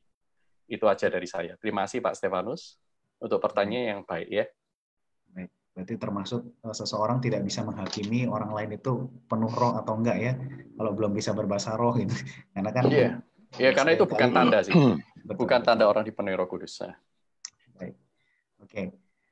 Selanjutnya saya berikan kesempatan untuk Dr. Welly Sondah yang sudah mengajukan mengangkat tangan. Saya persilahkan untuk meng-unmute. Selamat malam. Saya sangat senang dan bersyukur boleh mendengar ceramah yang begitu baik. Nah, kepenuhan Roh Kudus tadi dikatakan ketaatan, dan tentunya ditandai dengan ketaatan tentunya terhadap firman Allah, sehingga orang yang memenuhi kepenuhan Roh Kudus itu pasti memiliki kasih kepada Tuhan dan sesama. Nah, kalau kita mengamati teman-teman kita yang kebetulan dari kalangan Chinese, seperti dari Buddha suci, kita melihat mereka memiliki karakter yang begitu baik, mau aktif melayani sesama tanpa pamrih. Sedangkan kalangan kita yang banyak mengakui dipenuhi Roh Kudus, mungkin kita harus mengapresiasi kalangan Buddha suci ini yang mau menolong. Nah, pertanyaan saya, kira-kira kalangan Buddha suci ini, roh apa kira-kira yang mempengaruhi atau menguasai sehingga mereka bisa melakukan perbuatan yang kadang-kadang kita sebagai orang Kristen yang beriman kepada Tuhan, tapi kok jauh dari perbuatan itu, padahal mengakui sudah dipenuhi dengan Roh Kudus, apalagi lalu teman yang lain yang tidak begitu paham ya. Itu berkali. Baik. Sampai di situ ya Pak pertanyaannya ya Pak? Ya, saya ingin tahu bagaimana sampai mereka itu bisa apa yang mempengaruhi. Terima kasih ya Pak Welly ya. Terima kasih untuk sebuah isu yang penting ya. Kita perlu malu juga ya. Ya, Perlu belajar malu, perlu belajar rendah hati. Nah, saudara, orang itu berbuat baik bisa karena beberapa macam. Alkitab tidak menentang orang-orang yang berbuat baik. Karena dalam Yakobus misalnya disebutkan surat Yakobus itu segala sesuatu yang baik dan yang sempurna datangnya dari atas, dari Allah tentunya ya. Dikerjakan oleh Roh Kudus kita percaya. Jadi pertanyaannya lalu roh siapa yang dimiliki oleh Buddha suci ini? Kok mereka bisa berbuat baik daripada kita? Jangan-jangan roh mereka lebih hebat daripada Roh Kudus ya? Atau jangan-jangan mereka lah yang dipenuhi Roh Kudus dan kita ini enggak. Misalnya seperti itu ya kan. Jadi kan kalau kita mau secara kreatif kita berpikir seperti itu. Pertama kita lihat ya, tadi dikatakan bahwa orang yang dipenuhi Roh Kudus itu mempertuhankan Kristus. Yang jelas Buddha suci tidak melakukannya. Ya. Jadi ini bukan kepenuhan yang sama kita pikir ya. Ya. Nah lalu orang yang dipenuhi oleh Roh Kudus itu mengasihi Allah yang benar di dalam Kristus, mempertuhankan Kristus. Sehingga orang yang dipenuhi Roh Kudus juga melakukan perbuatan-perbuatan baik itu dengan motivasi cuma satu, yaitu mengasihi Tuhan dengan segenap hati, segenap jiwa, segenap akal budi, ya, dan mengasihi sama manusia seperti mengasihi diri sendiri yang sebenarnya itu tidak terpisahkan satu dengan yang lain. Nah, ini juga tidak ada dalam perbuatan mereka. Nah, Paulus mengatakan dalam 1 Korintus 13, kita hafal ya, satu bagian tentang kasih. Yeah. Paulus sendiri berkata, sekalipun aku membagi-bagikan tubuhku, sekalipun aku dibakar, sekalipun aku bisa berkata-kata dalam banyak bahasa, ini dengan kata lain, kita memiliki manifestasi menggunakan karunia-karunia, ya termasuk mungkin Buddha suci. Tetapi kalau kita tidak memiliki kasih, maka itu seperti canang yang bergemerincing, tong kosong nyaring bunyinya. Kira-kira seperti itu. Nah, itu di hadapan Tuhan tidak ada artinya, Pak. Di hadapan Tuhan tidak ada artinya. Karena apapun yang tidak dilakukan karena kasih kepada Tuhan, itu berarti tidak memenuhi standar hukum Allah. Kalau tidak memenuhi standar hukum Allah, berarti itu justru adalah cemoohan bagi Allah, sekalipun di hadapan manusia itu baik. Ini salah satu perspektif ya. Jadi makanya tidak seorang pun bisa diselamatkan karena berbuat baik. Tetapi orang-orang yang dipenuhi oleh Roh Kudus melakukan perbuatan baik itu sebagai bukti dia sudah diselamatkan, bukan syarat supaya dia diselamatkan. Ini beda sekali. Nah, lalu apakah kita akan otomatis mengatakan bahwa Buddha suci itu berarti mereka motivasinya jelek? Oh, enggak, saya tidak mengajarkan seperti itu. Intinya mereka saya tidak tahu, terus terang saya tidak kenal mereka satu persatu, jadi saya tidak memberikan penghakiman. Ada saja, siapa tahu ya, ada di antara mereka yang melakukan itu sebenarnya adalah anak-anak Tuhan yang masih, kalau pakai istilahnya Pak Stephen Tong itu, in the course di agama yang lain, misalnya ya. Kan kita tidak tahu juga ya kan. Nah, tapi katakanlah mereka tidak percaya kepada Kristus. Anggap saja kalau mereka tidak percaya kepada Kristus, maka perbuatan baik itu dari mana? Saya masih yakin itu dari Roh Kudus, tapi sifatnya adalah karya umum. Karya umum. Artinya apa? Roh Kudus itu memiliki karya umum yang dia berikan baik kepada orang percaya maupun orang yang tidak percaya. Dia memberikan kehidupan, dia masih menjaga hati nurani, ya, dia menjaga orang tidak sejahat, dia bisa menjadi jahat, ya.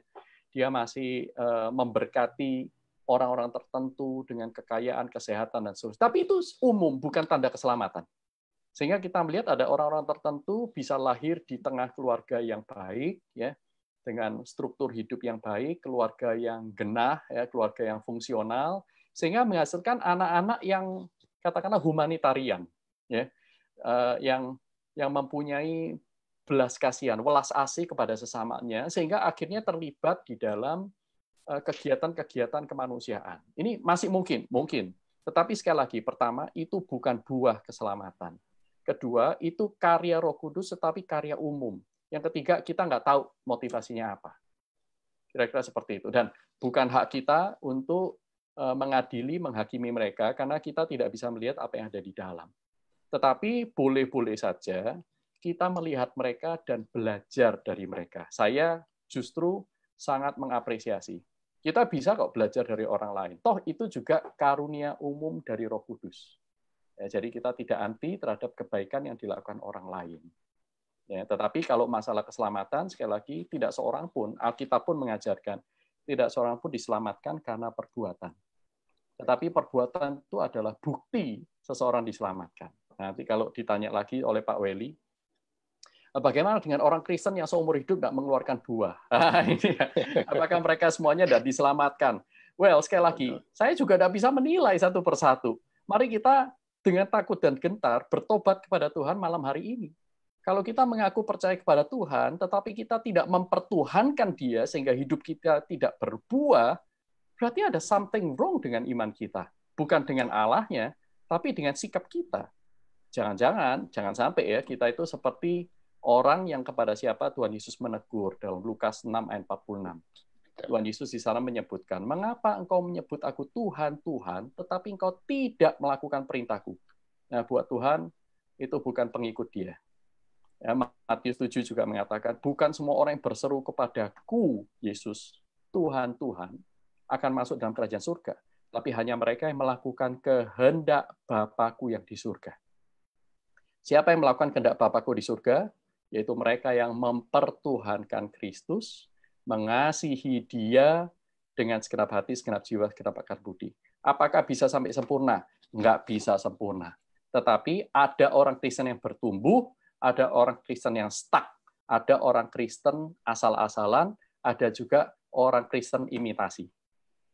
Nah, kita ada di mana? Mari kita mengkoreksi diri masing-masing.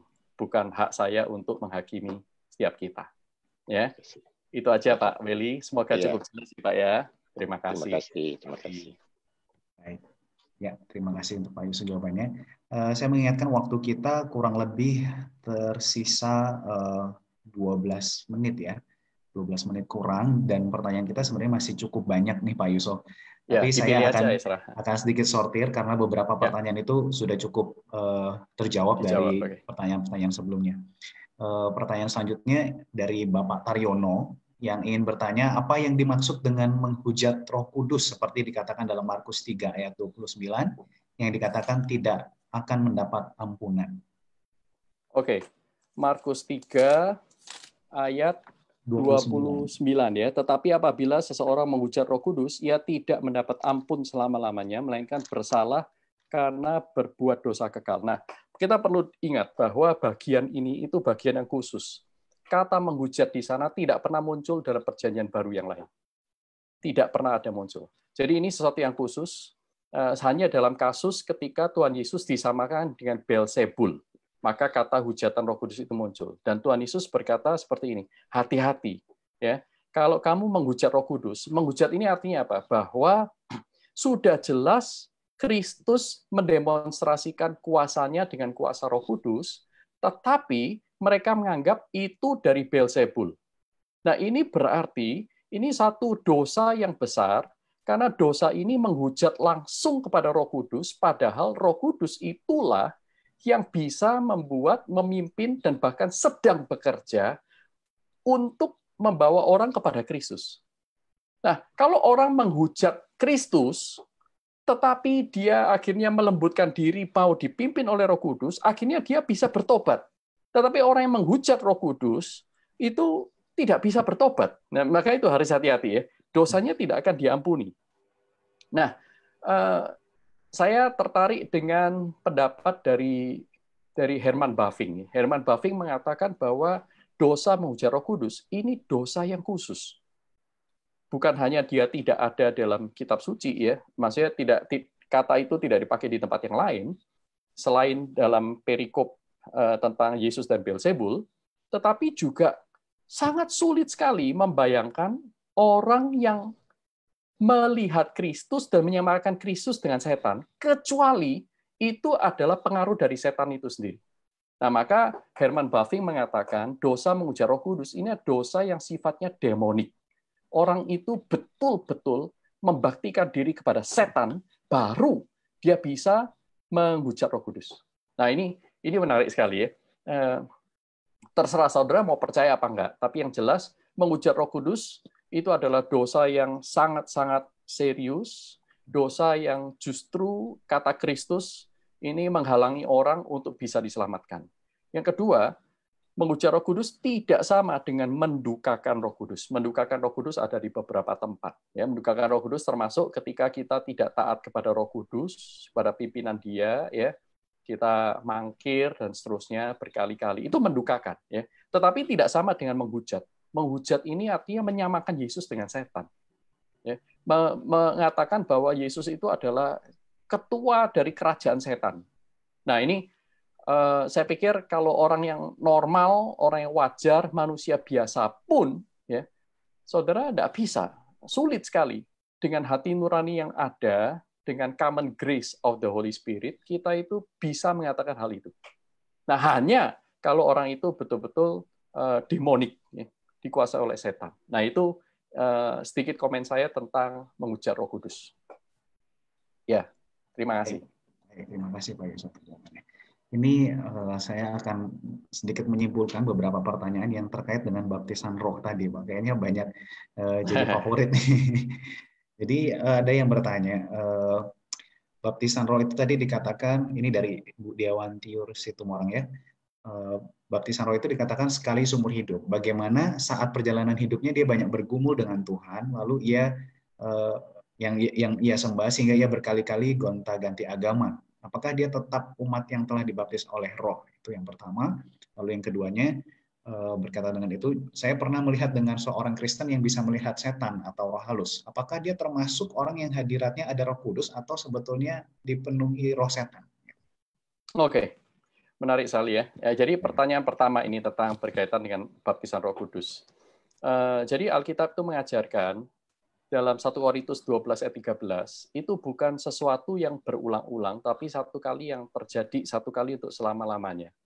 Dipersatukan oleh Kristus, ini adalah pekerjaan Allah yang tidak tergantung kepada performance manusia. Kalau saya taat, saya dibaptis, saya tidak taat, saya hilang baptisan. Jadi, supaya saya bisa dibaptis lagi, saya taat lagi. Jadi, ini pandangan dari beberapa orang yang percaya bahwa karya Allah itu tergantung kepada performa manusia.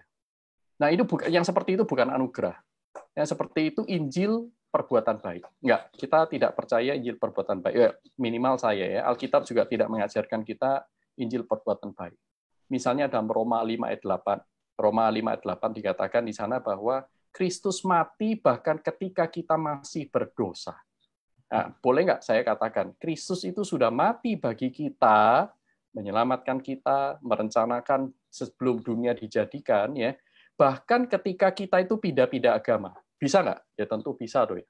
Jadi jawabannya sudah jelas. Kehadiran Roh Kudus atau baptisan Roh Kudus itu bukan tergantung kita, bukan tergantung perasaan kita juga, ya. Waduh, keselamatan saya kayaknya sudah hilang nih. Ayo kita datang lagi pada Tuhan untuk menemukan lagi. Nah, ini seolah-olah keselamatan itu datang dan pergi.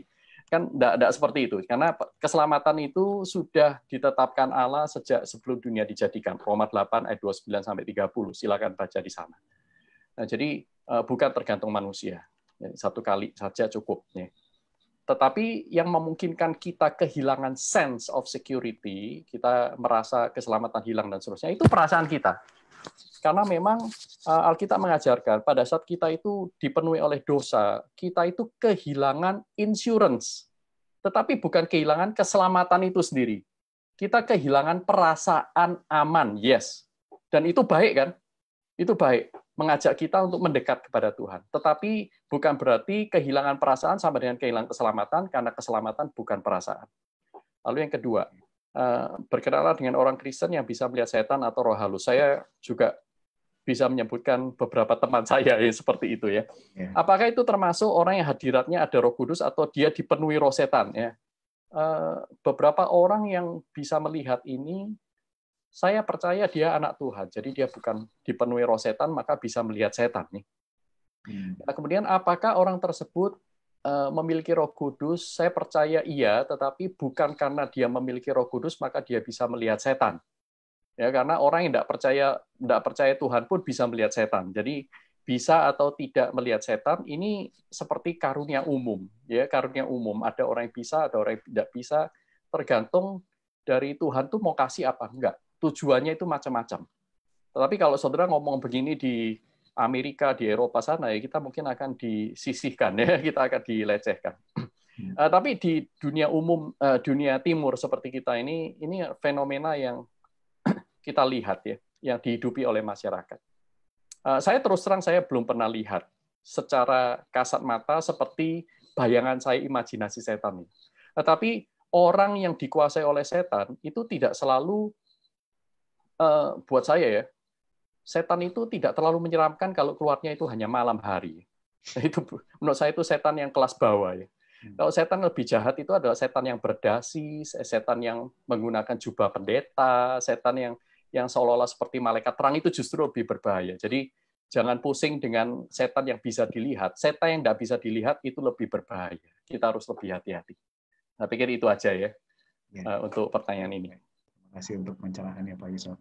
Satu pertanyaan terakhir yang mungkin kembali ke topik semula ya, tentang antara kerasukan dan kepenuhan, dan secara khusus kita memang fokus di dalam kata kepenuhan Roh Kudus, oleh Ibu Astrid yang bertanya, apakah ada tingkatan kepenuhan Roh Kudus? Misalnya satu orang memiliki tingkat kepenuhan Roh Kudus lebih tinggi daripada orang yang lain, yaitu dalam ketaatannya atau dalam menjalani misi yang diberikan Tuhan. Contohnya misalnya Yunus memiliki tingkat kepenuhan Roh Kudus yang lebih rendah dari Musa misalnya. Apakah ada Pak Yusuf?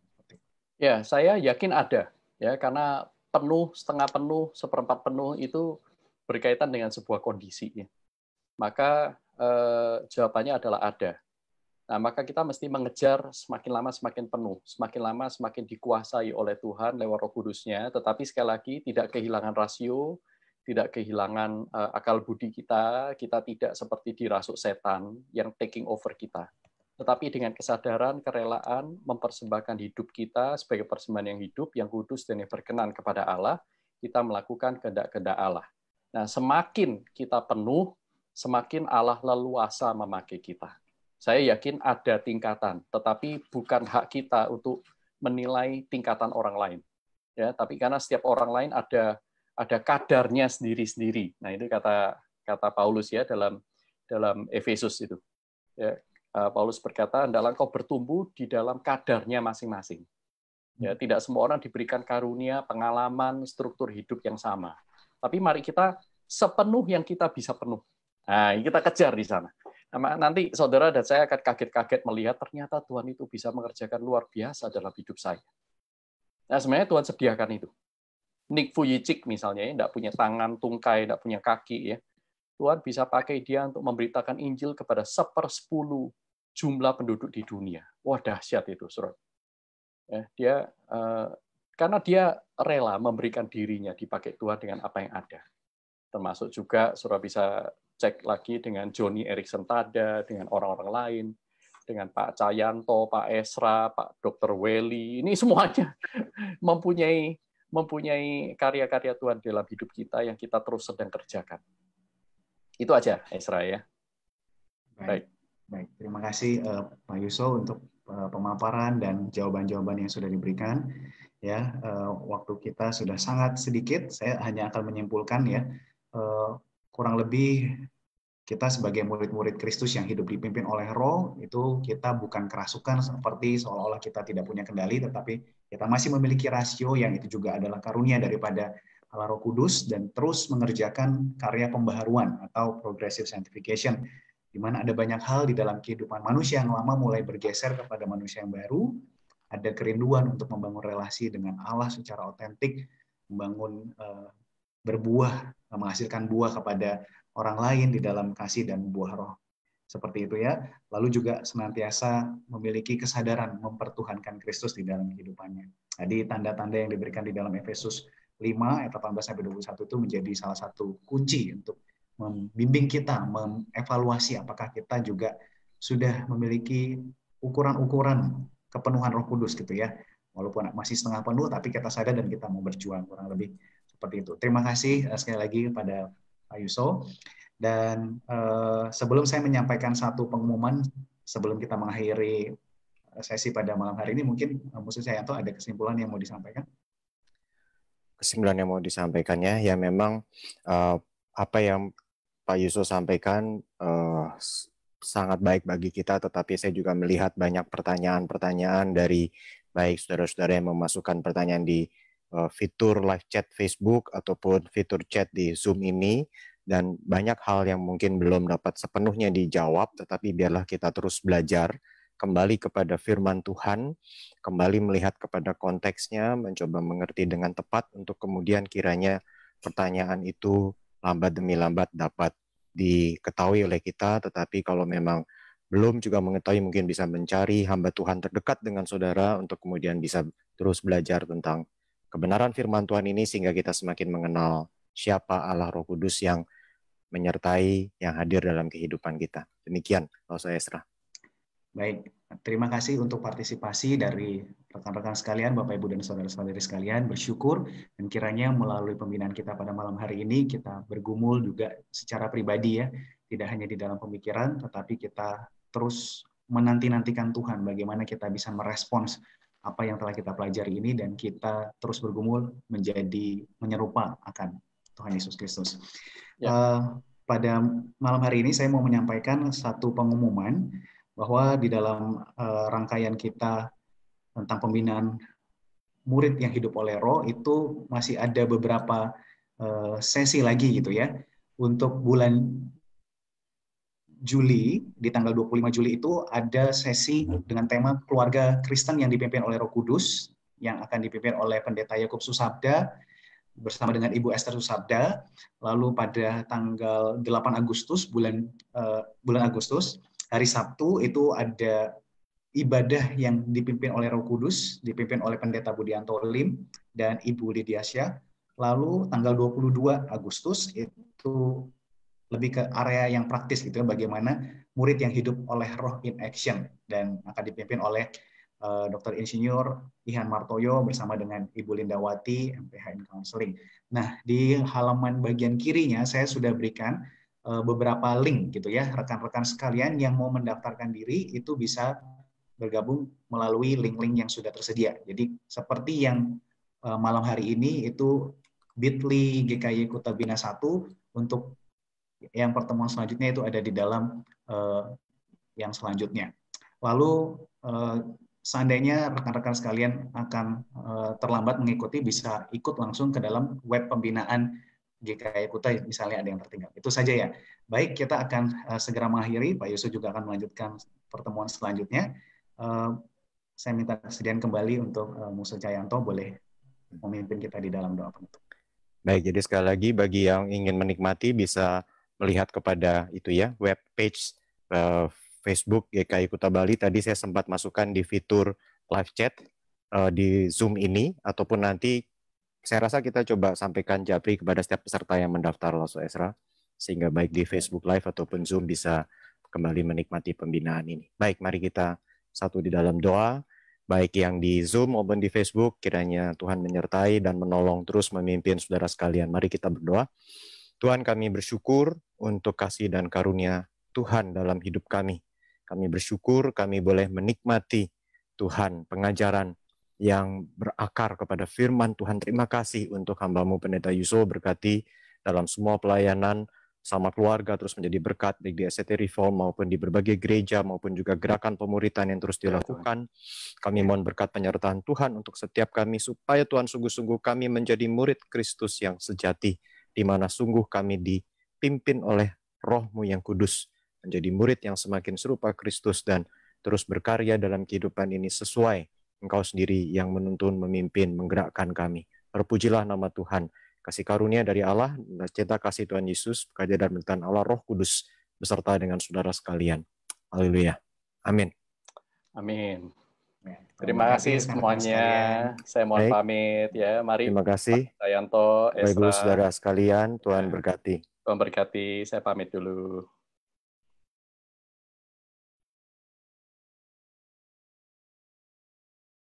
Saya stop.